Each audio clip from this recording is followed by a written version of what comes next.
저희 서증 요지 설명드리겠습니다. 저희가 어제 제출한 증거 요지 설명서 1 서면 같이 보시면서 참조해 주시면 되실 것 같습니다. 우선 갑제 1호증의 1 내지 63까지 각 언론 기사입니다. 이 중에 1호증의 1 내지 18은 12월 3일부터 12월 4일까지 언론 보도 기사로서 비상계엄 선포, 포고령 발표, 국회 비상계엄 해제 요구 결의 당시 국회 출입 통제 및 계엄군에 의한 국회 침탈 상황, 국회의장 등 요인들에 대한 체포 의심 정황, 계엄군의 선관위 침입 상황 등이 당시에 실시간으로 보도된 정황이 담겨 있습니다. 그리고 갑 1호증의 19 내지 41, 1호증의 46 내지 56, 1호증의 58, 1호증의 59 내지 63은 계엄 선포가 있은 후에 사후적으로 확인된 구체적인 중앙선관위 침탈 현황, 국회 침탈 현황, 요인 납치 계획, 개업 사전 모의 현황, 그리고 비상계엄에 앞서 이루어진 국무회의의 위헌 위법성 등을 보도한 각 언론 보도 기사입니다. 그리고 1호증의 42 내지 45는 12월 10일까지 언론 보도 기사인데 여기는 위헌 위법한 계엄 선포로 인해서 국가 경제 질서가 큰 타격을 입게 되었다는 그런 위기 상황에 대한 내용을 담고 있습니다. 갑 2호증은 계엄사령관 포고령입니다. 이 헌법과 계엄법에 따르더라도 비상계엄 선포할 경우에 넘을 수 없는 내용들이 있는데 이 포고령에는 그런 내용들이 포함되어 있다는 취지입니다. 그리고 갑 3호증의 1 내지 7호증이 각 국회 회의록입니다. 서중별로 글씨가 좀 작게 보이긴 합니다만 주요한 부분 요약해서 말씀드리겠습니다. 3호증의 1은 2024년 12월 11일자 419회 국회 본회의 회의록입니다. 이 본회의 당시 국무총리 한덕수는 비상계엄에 앞서 열린 회의가 절차적 실체적 흠결이 있어서 국무회의로 볼 수 없다는 점, 그리고 회의록이 작성된 적도 없고 국방부 장관이 국무회의에서 계엄 필요성을 건의하는 등의 절차도 전혀 이루어지지 않은 채 비상계엄이 선포되었다는 점을 확인해 주었습니다. 잠깐 그 회의록 해당 부분을 보시면 7쪽, 8쪽에 한덕수 총리가 비상계엄 선포 전에 이 국무회의라고도 부를 수 없는 그 모임에서 참석자 전원이 비상계엄 선포를 반대하였다는 점, 그리고 그 외에도 여러 절차적 실체적 흠결을 가지고 있다고 생각한다, 이런 취지로 발언한 사실이 확인이 됩니다. 다음 8쪽 넘어가도 될 것 같아요. 24쪽에서는 한덕수 총리가 다른 국무위원들과 함께 피청구인을 설득해서 계엄 선포를 막을 목적으로 피청구인이 아닌 자신이 국무위원들을 소집했다는 내용이 확인이 됩니다. 그리고 43쪽에는 이 당시에 계엄사령관에 대한 심의도 전혀 거치지 않았다는 점이 얘기하고 있습니다. 49쪽에는 결론적으로 이 비상계엄을 선포한 회의는 국무회의로 볼 수 없다고 생각한다, 이런 자신의 생각도 밝히고 있습니다. 61쪽입니다. 한덕수 총리는 국방부 장관이 국무회의 석상에서 계엄의 필요성을 정식으로 건의하지 않았고 정식 심의를 거치지도 않았으며 회의록도 작성된 바 없다고 밝히고 있습니다.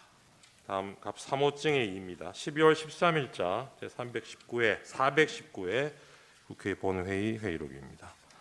이날 한덕수 총리, 최상목 부총리, 선관위원장, 중앙선관위원장 노태악, 외교부 장관, 법무부 차관이 출석해서 계엄 당시 상황에 관한 발언을 했습니다.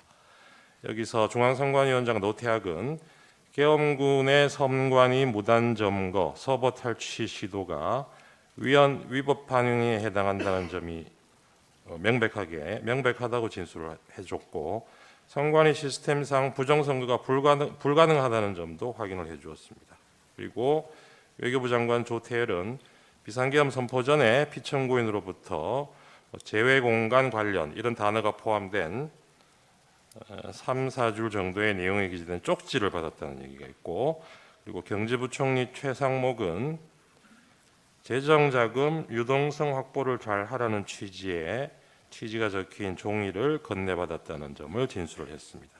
최상목 당시 부총리가 받았다는 이 쪽지는 최근에 확인된 수사기관에 제출했던 내용과는 그 내용이 상당히 다르다는 부분도 나중에 말씀드릴 기회가 있을 것 같습니다. 그리고 한덕수 총리는 국방부 장관의 계엄 선포 건의가 자신을 거쳐 이루어지지 않았다는 점을 확인해주고 있고, 그리고 국무위원들 중에 문체부 장관 유인촌, 환경부 장관, 고용노동부 장관, 국가보훈부 장관 등은 국무회의 소집 요구 자체도 받은 적이 없다는 점을 확인해주고 있습니다. 요약한 부분으로 가름을 하고, 이 부분은 사무증의 이의는 이걸로 가름을 하겠습니다.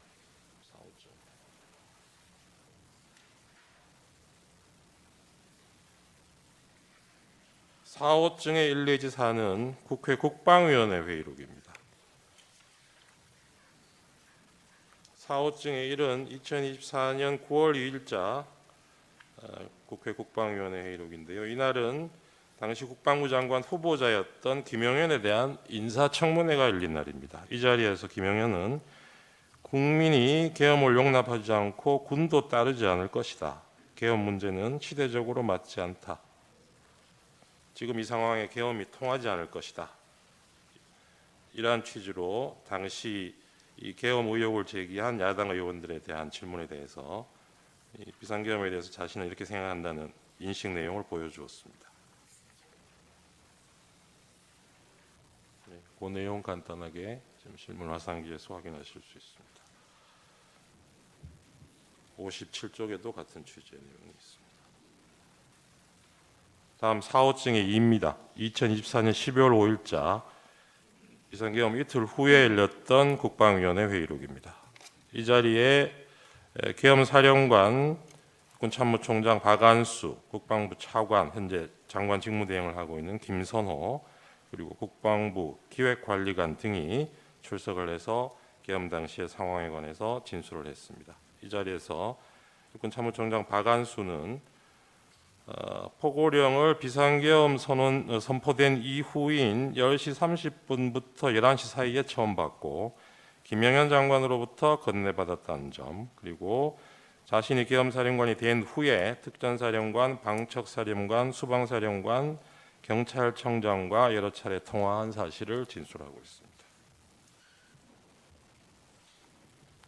그중에 61쪽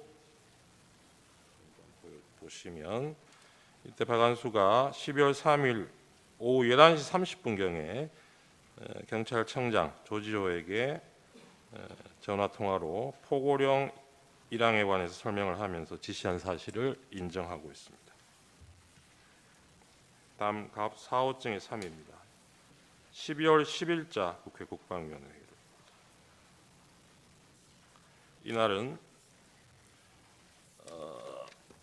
육군 특전사 707 특임단장 김현태, 그리고 수방사 1경비단장, 정보사 문상호 사령관, 특전사 곽종근 사령관, 그리고 특수전사령부 1공수 여단장 이상현, 특전사 특수작전항공단장 김세운, 수방사 군사경찰단장 김창학 등이 진술해서 당시에 실제적으로 이루어졌던 계엄군들의 실제 내용, 활동 내용을 진술하였습니다.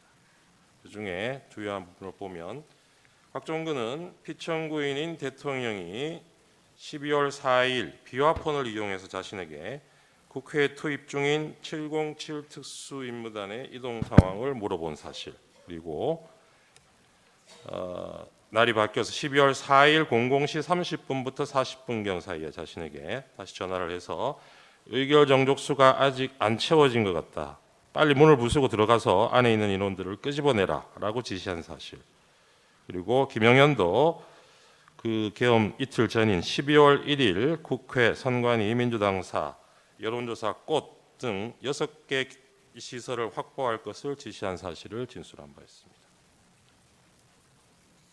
그리고 특전사 707 특임단장 김현태는 이 사령관인 곽종근이 이 계엄 선포 직후에 그날 밤에 20차례 이상 자신에게 전화를 해서 국회의원 150명을 넘어서는 안 된다고 말한 사실, 그리고 국회 건물 봉쇄를 지시받고 인원 포방용 케이블 타이를 지참하게 한 사실을 진술하고 있습니다.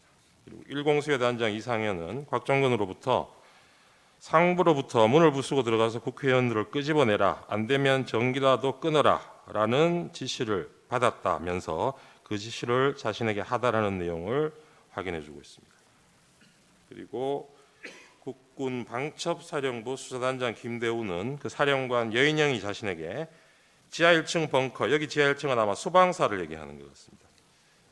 지하 1층 벙커 안에 구금 가능한 시설이 있는지 확인할 것을 지시한 사실. 그래서 여인영이 그 당시에 김영현 장관의 지시라고 밝히면서 장관이 불러준 정치인 등 14명의 명단을 자신에게 불러주고 정치인을 수방사로 이송할 것을 명한 사실을 확인해주고 있습니다. 그리고 방첩사 군사기밀수사단 실장 노영훈 역시 여인영이 자신에게 이 비원 벙커가 구금시설로 적당한지를 검토하라고 지시하였다는 사실을 확인해주고 있습니다. 다음 육군 수방사 이진우는 2024년 12월 3일 24시 자정에 피청구인 대통령이 자신에게 전화해서 국회 상황을 확인하였다고 진술하고 있습니다. 자세한 내용은 페이지별로 요약을 되어 있는 서면을 참조해 주시기 바랍니다. 11쪽에 저희 준비한 서면 11쪽에 122쪽 잠깐 보시면 육군 특수작전 항공단장 김세우는 비행 제한 구역에 대한 헬기 승인을 당시 수방사 합동 방공 작전 통제소로부터 받는다는 점을 확인해 주면서 이 수방사가 보류를 하는 바람에 비행이 늦어서 결과적으로 헬기가 국회에 지연 도착했다는 사실을 확인해 주고 있습니다.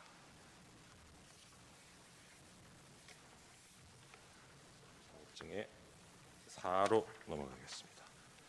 4호증의 4는 2024년 12월 11일자 419회 국회 국방위원회 회의록입니다. 여기 14쪽, 16쪽을 보시면 특전사령관 곽종근이 피청구인 그러니까 대통령이 계엄 관련 마지막 지시가 문을 깨부수고 들어가서 끌어내라 라는 것이었다는 점을 확인해 주고 있고, 그리고 국군 방첩사령부 법무실장 윤빈아는 이 성관이 압수수색에 대한 내용을 검토한 결과 포고령 발령 전의 행위를 이유로 압수 등 수사를 해서는 안 된다. 그리고 압수 절차 등을 하기 위해서는 최소한 범죄 혐의를 특정해서 정식적인 입건 그런 절차를 따라야 하는데 이런 절차를 거치지 않고 위법하게 증거를 수집하게 되면 나중에 처벌도 받을 수 있다. 이런 검토 결과를 보고한 내용을 확인해 주고 있습니다. 다음 갑 5호증의 1, 2 국회 행정안전위원회 회의록입니다. 5호증의 1은 그중에 12월 5일자 국회 행안위 회의록입니다. 이 자리에서 이상민 당시 행안부 장관, 조지호 경찰청장, 서울지방경찰청장 김봉식, 그리고 당시 국회 경비대장이었던 목현태, 중앙선거관리위원회 사무총장 김용빈 등이 계엄 당시 상황에 대해서 발언한 내용들이 있습니다. 우선 쪽수를 좀 보시면서 말씀드리겠습니다. 11쪽에 경찰청장 조지호가 12월 3일 비상계엄 선포 직후인 밤 10시 28분경에 서울경찰청장에게 국회 주변 안전조치를 강구할 것을 지시하고 5개 기동대를 배치하였다고 한 점이 확인이 됩니다. 그리고 같은 날 10시 46분부터 국회 내부 진입을 일시 통제했다가 11시 6분에 국회의원 등 관계자를 신분 확인 후 일시 출입 조치를 했다가 11시 37분 포고령에 따라서 다시 국회 출입을 전면 통제한 사실을 확인하고 있습니다. 그리고 12쪽입니다. 서울특별시 경찰청장 김봉식이 확인한 내용인데요. 포고령 공포 이후에 본청의 지침을 받아서 같은 시간입니다. 11시 37분부터 국회 출입을 전면 통제했고 12월 4일 01시 01분경 계엄 해제 의결 이후에 국회 사무총장의 요구에 의해서 1시 46분경부터 관계자 출입을 허용했다는 내용이 확인됩니다. 그리고 12쪽에서 13쪽 보시면 중앙선관위 사무총장 김용빈의 진술 내용인데요. 계엄서부 직후에 계엄군 10명이 계엄서부 직후인 10시 30분, 밤 10시 30분에 청사 내에 투입이 됐고 같은 시각 경찰 10여 명이 청사 정문 출입 통제를 실시했다고 확인을 해주고 있습니다. 그리고 경찰 90여 명이 11시 50분경에 추가로 투입돼서 청사 밖에 대기하고 있었고 계엄군 100여 명이 12월 4일 00시 30분 추가로 청사 내에 투입돼서 청사를 점거하는 상황이었다고 확인해주고 있습니다. 그리고 이때 최초 투입된 계엄군 10여 명이 선관위 야간 당직자 등 5명의 핸드폰을 압수하고 행동 감시 및 청사 출입 통제를 실시했다고 확인하고 추가 투입된 100여 명은 1층 로비 등에서 경계 작전을 실시하면서 총 3시간 20여 분간 점거되었다는 사실을 확인해주고 있습니다. 그리고 54쪽에 경찰총장 조지호의 진술 내용입니다. 계엄사령부로부터 주요 포스트인 선거관리위원회에 대한 적절한 조치가 있을 것이라는 요청을 받고 자신의 경력 배치를 지시를 했다는 내용을 확인해주고 있습니다. 그리고 54쪽에 국회경비대장 64쪽입니다. 목현태의 진술이 있습니다. 이때 서울특별시 경찰청 무전망으로 지시를 받아서 12월 3일 11시 37분경부터 국회의원 출입을 포함한 국회 출입을 전면 통제하였다는 사실을 확인해주고 있습니다. 그리고 그 전에 10시 49분부터 국회 외부에서 내부로 들어가는 인원을 원천 차단하는 지시가 내려와서 실제적으로 국회의원 출입도 포함해서 전면 통제가 이루어졌다가 11시 7분경 일시 해제됐다가 11시 37분에 다시 또 전면 통제로 그렇게 바뀐 사정을 구체적으로 진술하고 있습니다. 97쪽에 보면 중앙선관위 사무총장 김용빈 진술이 다시 나오는데 이 중앙선관위 CCTV를 확인한 결과 시간대별로 계엄군과 경찰이 선관위 청사나 주변에 배치돼서 어떤 경계 활동을 하고 침입 행위를 했는지 시간대별로 자세한 내용을 진술하고 있습니다. 그리고 94쪽에 보시면 경찰청장 조지호가 당일 밤 11시 20분에서 30분 사이에 계엄사령관과 통화를 했고 그때 계엄사령관이 국회 통제를 요청했다고 한 사실을 인정하고 있습니다. 그 당시에 선거관리위원회에 대해서도 계엄사령관으로부터 통제 요청이 있었다는 사실을 확인해주고 있습니다. 141쪽, 149쪽 보시면 선관위 사무총장 김용분이 계엄군이 직원들과 핸드폰 압수한 내용 다시 한번 확인해주고 있습니다. 다음 갑 5호증의 2024년 12월 13일자 국회 행정안전위원회 회의록입니다.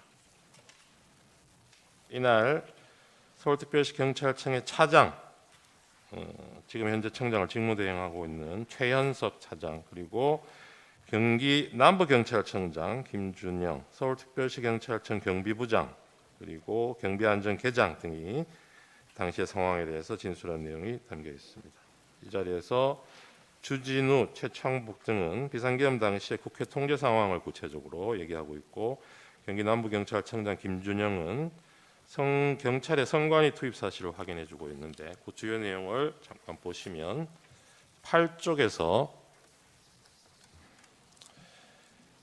서울특별시 경찰청장 경비부장 주진우는 12월 3일 저녁 7시에서 9시경 비상계엄 당시 청장이었던 서울시청장이었던 김봉식으로부터 호출을 받아서 미리 투입할 수 있는 이 경찰 부대들이 어떤 부대들이 있는지 그 정도로 확인하고 자신이 추가로 한 개 부대 정도 더 이동할 수 있다는 내용으로 답변한 사실을 확인해주고 있습니다.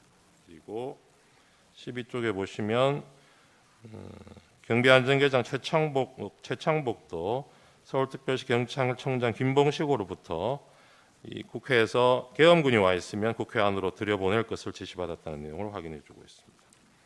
18쪽 보시면 경기도 남부경찰청장 김준영이 계엄 당시에 조지호로부터 12월 3일 10시 41분 경에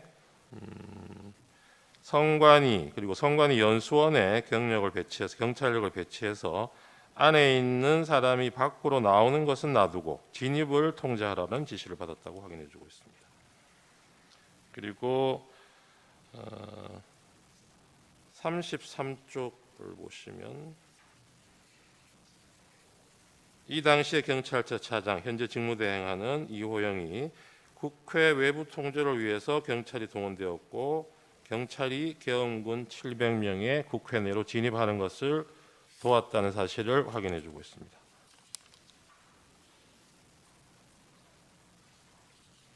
48쪽에 최창복의 내용이 진술이 있습니다만은 앞에 나왔던 내용과 중복되는 것이어서 이 부분은 넘어가도록 하겠습니다. 그리고 갑제 6호층의 1, 2지 3은 국회 법제사법위원회 회의록입니다. 6호층의 1은 2024년 12월 6일자 제19차 법제사법위원회 회의록인데요. 여기서 법원행정처장이 계엄 군사법원 설치를 위해서 법원 공무원 파견을 요청받은 내용을 확인해주고 있습니다. 그리고 갑 6호증의 2는 12월 9일자 제20차 국회 법사위 회의록입니다. 이 자리에서 법무부 장관 박성재, 경찰청장 조지호, 성관이 사무총장 김용빈 등이 진술을 했습니다. 여기서 주요 내용을 잠깐 보시면 41쪽입니다. 이 당시에 경찰청장 조지호는 방첩사령관이 자신에게 전화를 해와서 이재명, 박찬대, 전현희, 김명수 전 대법원장, 권순일 전 대법관 그리고 한동훈에 대해서 체포를 위한 위치 추적을 요청하면서 위치 추적을 해달라는 지시를 받았다는 점을 확인하고 있습니다. 45쪽에서는 성관이 사무총장 김용빈이 이 당시에 성관이 관계자들이 직원들이 내부에 감금되어 있다고 사실을 확인해주고 있고요. 67쪽, 68쪽에서는 역시 김용빈 사무총장이 계엄군이 당일 한 3시간 20분 동안 성관이를 불법 점거했고 야간 당직자 핸드폰 뺏긴 점 그리고 계엄군이 관제센터에 들어와서 서버 사진을 찍어갔다는 사실을 확인해주고 있습니다. 다음 갑제 7호증은 2024년 12월 13일 개최된 국회 과학기술정보방송통신위원회 회의록인데요. 여기서는 방통위 관계자들이 나와서 세 차례에 걸쳐서 계엄사령부로부터 연락관 파견을 요청하는 전화를 받았다는 점을 확인해주고 있습니다. 그리고 갑 8호증의 1리는 국회 사무처에서 피해 현황을 집계해서 제출한 내역입니다. 이 당시에는 4,800만 원 상당의 비품 피해, 1,100만 원 상당의 시설 피해 등이 발생했다는 내용을 담고 있습니다. 그리고 갑제 12호증의 1리는 피청구인이 이 헌법재판소 탄핵 소추 이후에 서류 송달 거부에 관한 내용을 담고 있는 언론 기사들입니다. 그리고 13호증의 1, 2지 4는 피청구인이 수사기관 소환에 불응하고 체포영장 발부됐다는 기사를 담고 있습니다. 그리고 14호증의 2는 12월 31일 체포영장 발부에 관해 피청구인이 입장을 밝힌 데 대해서 피청구인 대리인이죠. 대리인이 입장을 밝힌 데 대해서 그 배경을 설명하는 취지의 언론 기사입니다. 15호증의 1, 2는 검찰 비상계엄 특별수사본부에서 김용현, 여인형, 이진우를 기소하면서 수사한 결과를 요약해서 발표한 보도자료입니다. 그리고 17호증의 2 내지 4는 국회 사무처 입장 관련 기자회견면 그리고 사무처 제출한 자료들입니다. 이 17호증의 1로 저희가 제출했던 것이 국회 피해 상황 등을 담은 CCTV 영상인데 이 2호증 17호증의 2 내지 4는 이 영상과 관련해서 국회 사무총장이 그 내용을 설명하고 관련한 내용을 담고 있는 기사입니다. 그리고 17호증의 3도 국회 사무총장이 비상계엄 관련해서 수사 협조를 위해서 CCTV 영상을 수사기관에 제공했다는 내용 담고 있고요. 17호증의 4는 국회 사무처에서 이춘석 의원의 요구 자료로서 제출한 내용으로 역시 비품 피해 현황, 설비 피해 현황이 있고 인적 피해 현황도 아울러 있다는 내용을 담고 있습니다. 그리고 19호증의 1, 3, 4는 비상계엄 이후에 금융외환 시장의 변동성이 크게 확대되고 환율이 상승하고 불확실성 증가로 투자 심리 위축돼서 증시가 큰 폭으로 하락하고 있다는 계엄의 부정적인 영향을 다루고 있는 언론 기사들입니다.